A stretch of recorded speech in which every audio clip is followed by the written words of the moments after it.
So here's how you put or set the rim C and a TCR value. Once it's on, you click the main button 3 times. 1, 2, 3. You make sure it's in M1 mode or one of the modes, M2, M3. So you click this button and the positive button, hold them down at the same time, and you'll get this menu here. And you go through the menu, and I believe you stop right there on that one that says M whatever. So I'm going to click on M1, and I'm going to have a value, and I could set this value right here to 300 is what a lot of my atomizers like to be used at. And boom, that just set the value for the M1. Another thing is on the puff time, you can click this right here, oops, and right here's another one.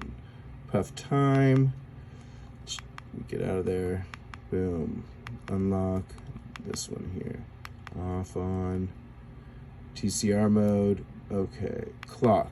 So this one, a lot of people get confused because the mod will turn off after 15 seconds, 5 seconds, 10 seconds, 15 seconds. You want to make sure this is off. So it'll go for 10 seconds, but it won't turn the whole mod off. So make sure that's in the off setting and click that.